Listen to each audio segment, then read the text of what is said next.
अवधूत चिंतन श्री गुरुदेव दत्त. श्री स्वामी समर्थ. तुम्हा सर्वांचं आपल्या चॅनलमध्ये खूप खूप मनापासून स्वागत. आज आहे चैत्र पौर्णिमा. खरं बघायला गेलं तर पौर्णिमा सकाळी 7:07 सुरू झाली आहे आज, आणि ती उद्या सकाळी 7:42 असणार आहे. म्हणजेच काय, ती आज पण आहे आणि उदय तिथी सूर्याने बघितलेली आहे, म्हणून ती ती ती आजची पण आहे आणि ती उद्याची पण धरणार आहे. आता जो काही कुळाचार केला जातो तर काही ठिकाणी पौर्णिमेच्या कालावधीतच केला जातो, तर काही ठिकाणी असं आहे की सूर्याने बघितलेली आहे मग ती तिथी धरली जाते.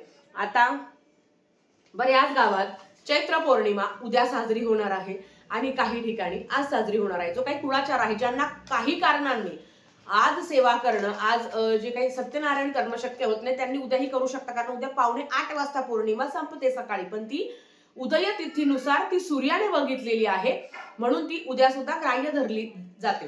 ज्यांना शक्य होईल त्यांनी आजच करावं, कारण जे पौर्णिमेचं सत्यनारायण आहे हे पौर्णिमेच्या कालावधीतच करायचं असतं. पण अगेन सांगते की उदय तिथीनुसार उद्या पौर्णिमा ग्राह्य धरली जाते. ज्यांना आज काही सेवा करणं शक्य होत नाही त्यांनी उद्या सुद्धा राहिलेल्या सेवा तुम्ही पूर्ण करू शकता.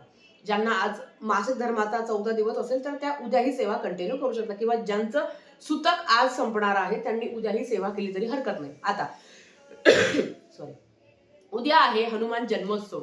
उद्या प्रभू श्रीराम तर उद्या प्रभू श्री हनुमानांचा आपण जन्मदिवस म्हणून साजरी करत असतो. आता हनुमान जन्मोत्सव कसा साजरी करावा, कुठली सेवा करावी, पूजा अर्चा कशी करावी, या संदर्भातली माहिती मागच्या व्हिडिओमध्ये दिलेली आहे.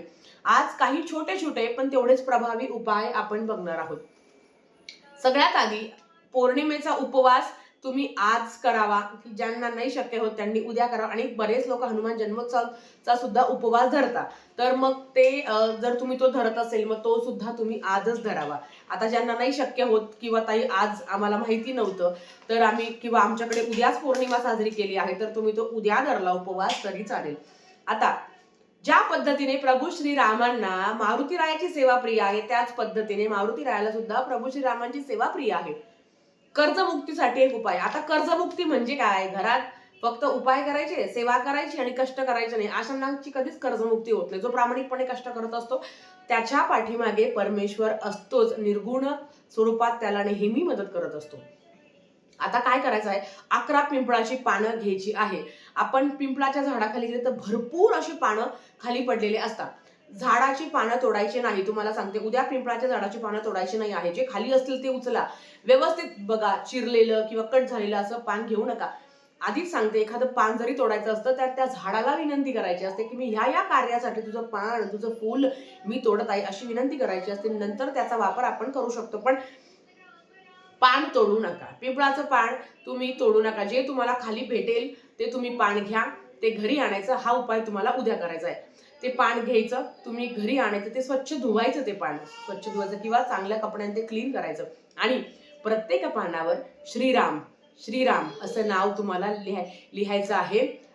केशरने, जो केशर असतो ना, आपण केशर एकत्र करून मारुतीरायाला पण अर्पण करतो, तर त्या केशरने आपल्याला श्रीराम श्रीराम असं नाव लिहायचं आहे. त्याची एक माळ तयार करायची आणि ती आपल्याला मारुतीरायाला अर्पण करायची आहे असं म्हटलं गेलं आहे.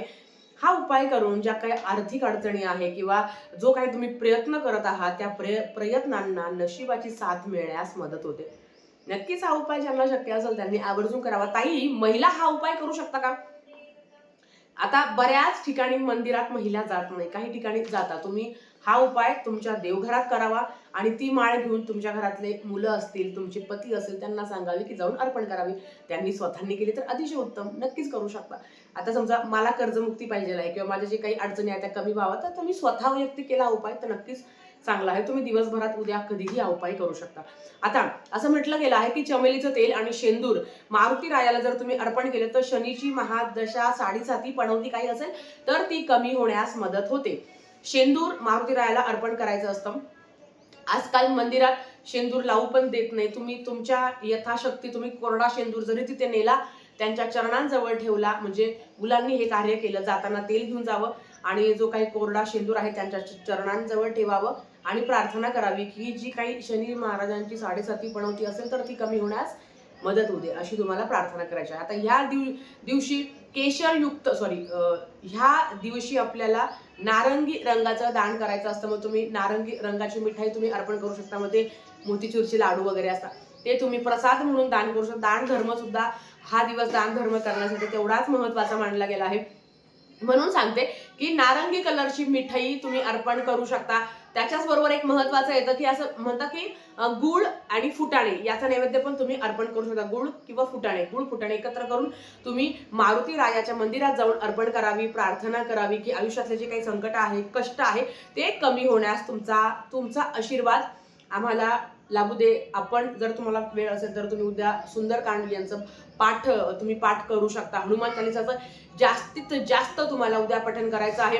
उद्या तुम्ही रामरक्षा आणि हनुमान चालीसा ह्या ज्या सेवा करून ज्या काही सात्विक लहरी आहे, उद्या हनुमान जन्मोत्सव असल्यामुळे ह्या पृथ्वी तलावावर त्यांच्या सात्विक लहरी खूप जास्त प्रमाणात जागृत झालेल्या असतात आणि त्या आपल्यापर्यंत याव्या, त्या आपल्यापर्यंत आकृष्ट व्हाव्या म्हणून आपल्याला खरं तर जास्तीत जास्त सेवा करायची असते.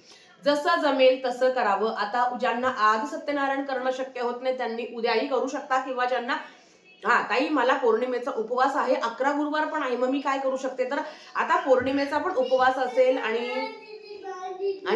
11 गुरुवार जरी असले तरी सुद्धा तुम्हाला तो पौर्णिमेचा उपवासच ग्राह्य धरला जातो. तुम्हाला सेवा सगळी करायची आहे पण उपवास मात्र पौर्णिमेचाच ग्राह्य धरला जातो. या पद्धतीने एखादा गुरुवार वाढला तर काहीच अडचण नाही, उलट आभार मानायचे की महाराज तुम्ही आमच्याकडनं अजून एक्स्ट्रा सेवा करून घेता. शेवटी करता करविता तेच आहे. तुम्ही आणि मी फक्त आणि फक्त निमित्त मात्र आहोत. कोणाकडनं काय करून घ्यायचं हे सगळं त्यांच्या हातात आहे. आणि उद्याच्या दिवशी हनुमान आपण मारुती स्तोत्रम, हनुमान चालीसा याचं पठण करणार आहे, पाठ करणार आहे. रामरक्षा आपण पठण करणार आहे. पण जास्तीत जास्त श्रीराम जय राम जय जय राम, श्रीराम जय राम जय राम, श्रीराम जय राम जय जय राम या पद्धतीने तुम्ही नामजप करावं. कारण मारुती रायाला प्रभू श्रीरामांची सेवा अतिशय प्रिय आहे. तर आजच्यासाठी फक्त इतकं चालेल. सेवा स्वामींच्या चरणी मी रुजू करते आणि आजचा व्हिडिओ इथेच थांबवते. आवडला असेल तर लाईक, शेअर, सबस्क्राईब करा. भेटूया परत अशाच एका नवीन व्हिडिओ सोबत. तोपर्यंत श्री स्वामी समर्थ.